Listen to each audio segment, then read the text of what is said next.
Segala puji bagi Allah Subhanahu wa Ta'ala, Tuhan semesta alam yang menciptakan makanan sebagai rahmat dan nikmat bagi manusia.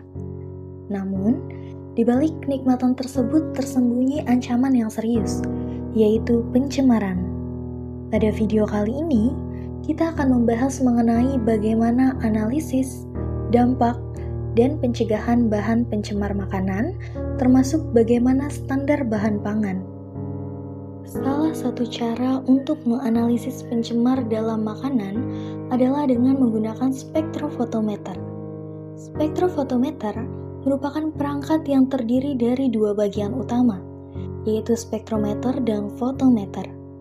Bagian spektrometer berperan menghasilkan sinar dan spektrum dengan panjang gelombang elektromagnetik tertentu, sementara fotometer berperan dalam mengukurnya. Gelombang elektromagnetik dijelaskan dalam Al-Quran sebagai berikut. A'udzu billahi minasyaitonir rajim. Bismillahirrahmanirrahim. Allahu nurus samawati wal ard. Masalu nurihi kamiskatin fiha misbahul misbahu fi zujajati ka'anha kawkabun durriyu yuqadu min syajaratin mubarakatin zaitunatin la syarqiyatin wala gharbiyatin yakadu zaituha yudhi'u walau lam tamsashu narun nurun ala nur yahdillahu linurihi man yasha'u wa yadribullahu al-amthala linnas wallahu bikulli syai'in alim. Allah pemberi cahaya kepada langit dan bumi. Perumpamaan cahayanya seperti sebuah lubang yang tidak tembus, yang di dalamnya ada pelita besar.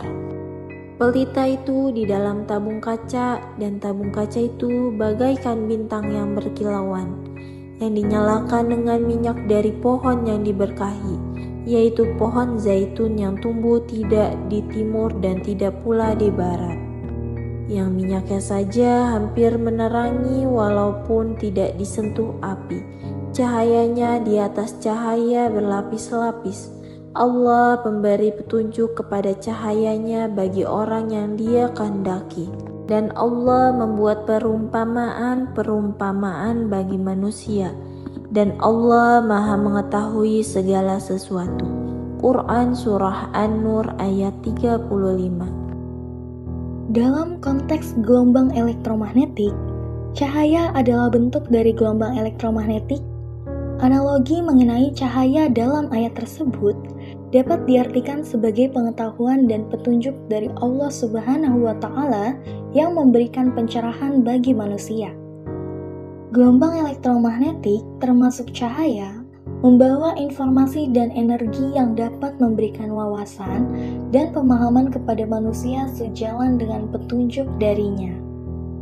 Bagi umat Islam, menjaga kebersihan dan kehalalan dalam setiap aspek kehidupan, termasuk konsumsi pangan, merupakan bagian dari tuntunan agama. Pencemaran makanan tidak hanya merugikan fisik, tetapi juga menciptakan ketidakseimbangan dalam jiwa dan akal sehat. Pencemaran makanan berakibat buruk bagi tubuh kita. Salah satunya dapat menyebabkan keracunan bagi tubuh kita. Gejala dan efeknya tergantung oleh jenis dan kadar bahan kimia yang terpapar. Gejalanya dapat berupa sakit perut, mual, muntah, sakit kepala, iritasi tenggorokan, dan diare. Bahkan, efek jangka panjang keracunan makanan dapat menyebabkan gangguan pada syaraf, menyebabkan kanker, gangguan pencernaan, gangguan kecerdasan dan tingkah laku, bahkan sampai mengakibatkan kematian. Upaya keamanan pangan sudah terdapat dalam Undang-Undang Republik Indonesia Nomor 18 Tahun 2012. Undang-undang ini mengatur mengenai hukum yang berfokus pada regulasi pangan di Indonesia, mencakup bagaimana aspek termasuk pengaturan keamanan pangan, pemantauan mutu pangan, regulasi tentang pangan organik, serta upaya perlindungan konsumen. Tujuannya adalah untuk memastikan bahwa pangan yang beredar di Indonesia aman, bermutu, dan sesuai dengan standar yang telah ditetapkan. Undang-undang ini juga menetapkan sanksi bagi pelanggaran terkait dengan pangan guna menjamin kepatuhan terhadap norma-norma yang telah ditetapkan. Meskipun demikian, perlu ditekankan bahwa keberhasilan undang-undang ini juga bergantung pada efektivitas pengawasan. Pemantauan yang cermat dan ketat harus diterapkan untuk mencegah bahaya kimia masuk dalam proses makanan dan membahayakan masyarakat. Ini sejalan dengan prinsip bahwa menjaga kesehatan tubuh adalah bagian dari ketaatan terhadap ajaran agama. Selain itu, pihak MUI sangat aktif untuk mengeluarkan fatwa-fatwa mengenai kebijakan halal atau haramnya suatu bahan pangan atau makanan sehingga tidak merugikan masyarakat. Hal ini sesuai dengan kaidah fikih berikut, di mana menghindari bahaya harus didahulukan sehingga tidak merugikan masyarakat. Dar'ul mafasidi muqaddamu ala jalbil masalih. Menghindari mudarat atau bahaya harus didahulukan atas mencari maslahat atau kebaikan. Kaidah fikih. Sebagai masyarakat yang beriman, mari kita dukung dan awasi implementasi undang-undang ini agar makanan yang kita konsumsi tidak hanya memenuhi standar keamanan, tapi juga mendapatkan berkah dari Allah Subhanahu wa Ta'ala. Dengan pengawasan yang efektif, kita dapat menciptakan lingkungan pangan yang sehat dan sesuai dengan tuntunan Islam, menjadikan setiap langkah kita sebagai bentuk ibadah dan ketaatan kepadanya.